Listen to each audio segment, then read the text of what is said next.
Good morning, friends. This is Miss Kattia from the Hippo class. You guys might have seen me in the hallways before, or maybe you're one of my Hippo friends that's staying at home. I have something very important to talk to you guys about today.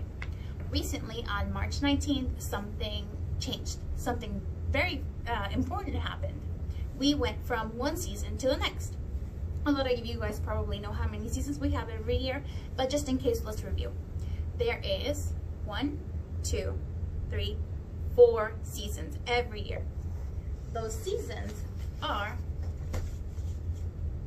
winter, spring, summer, and fall.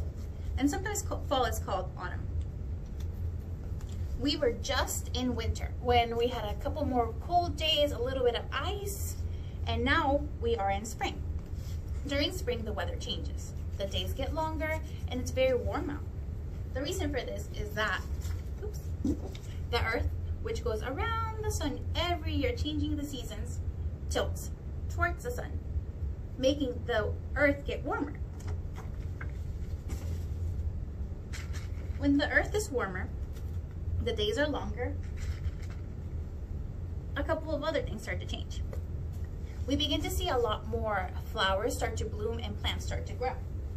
The trees get full of leaves, and one of the flowers that you can start to see here in Texas is the bluebonnet. The bluebonnet is the Texas state flower. Bluebonnets are wildflowers, and a lot of the times they grow out in fields in the countryside and around the roads. So let's say you're going to the store or you're going on a road trip from Austin to Dallas, a lot of the times you'll be able to see them growing out on the fields. People like to take pictures on them during springtime. Another thing that happens whenever days are longer and it's warmer is that animals start to get together and start to make their own families. They start to have spring babies. Some animals that have spring babies are deer. Baby deer are called fawn. Another animal that is born during springtime is foxes. Baby foxes are called kits.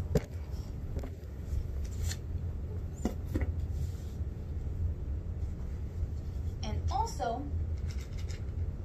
one of my kiddos' favorite animals, otters. Baby otters are called pups. So these animals are usually born out in the wild. You don't get to see them as babies very often unless maybe you go to a zoo or something. But one animal that you do see when it's springtime, or you might see, are baby birds.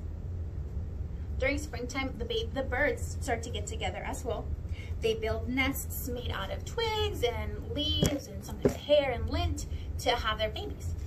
The female bird, or the girl bird, has eggs, and then they take care of them for a couple of weeks, and once they're ready, they hatch. Baby birds need help for some time. The mom feeds them worms and fruits and berries until they're ready to jump out of their nest so that they can walk on the ground. Before they're ready to fly, a lot of the times birds have to strengthen their bodies and their wings, and you can see them just walking around on the ground. But that does not mean that they need any help. Usually they just need time and space so they can get strong enough to be able to fly like their moms and dads. So today, what I want to do with you guys is a guided drawing. A guided drawing is a drawing that we do together step by step, and they're supposed to end up kind of looking the same, but someday they're going to look a little different. What you need to do a guided drawing with me is a blank piece of paper, a pencil, and something to color with. I'm choosing to do crayons, but you can do markers or colored pencils depending on what you want to use or what you have at home right now. Our picture to represent springtime is going to be a picture of a baby bird. And once you're done coloring, it might look something like this. Okay, friends, now we have all our things ready to start. I'm gonna leave this picture here so you can see what it's supposed to look like as we go. But all you need, like I said, paper, pencil, colors. The first thing that we're gonna do is we're gonna make a circle closer to the top of the paper. It's gonna be a small circle but not too small because it's going to be the head. So that is my bird's head. Next, we're going to make the body.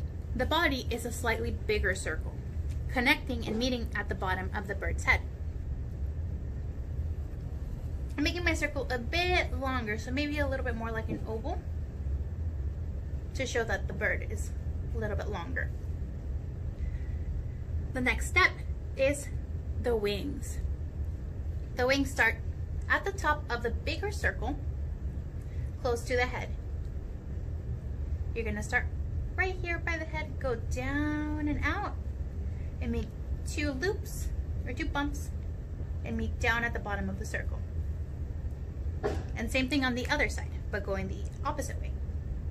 Go down from the head and out, bump, bump. Now that we have most of the body, we're gonna move on to the legs. So the legs are kind of like a spike going down, and you're gonna make 2 of them. They're not too wide so that it shows it right here going down, and they're not too long because you want to still have some space on the bottom because we're going to do grass in a little bit. You're going to move on to the bird's toes. We're going to give him 3 toes on each foot. 3. 1, 2, 3. They're much smaller than the leg size. And now let's move on to the bird's face. So for the beak, it's kind of like a triangle, and you can make a triangle right here in the middle of the face. But for my bird, the top part of my triangle is kind of curved, and you go down and up in the triangle shape. We're gonna give him 2 eyes, 1 dot here, 1 dot here, and 2 smaller dots on the beak to show his nose, his nostrils. So our bird is done. You can choose to leave him like that, or maybe give him or her some eyelashes. I'm going to give her some eyelashes this time. Now we need to do the background. Our bird is a baby bird. He doesn't know how to fly yet, so he's standing on grass. Our grass is just small spikes going all the way across, meeting at the bottom where his feet are. Small spikes all the way. And behind him, we're going to make a sun, which is just a big circle. And these are going to be the rays of light. And you can do however many you want.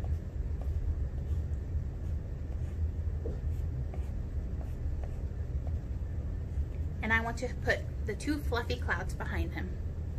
For clouds, you make bumps all the way around, meaning kind of in a circle.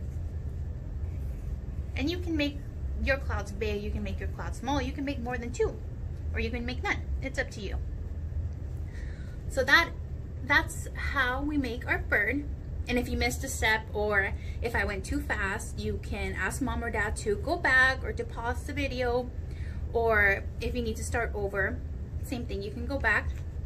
Once you're done with that, you get to color. I chose to make my bird a bluebird because bluebirds or blue jays are my favorite bird, but you can choose to make your bird whatever color you want. So this is my finished baby bird.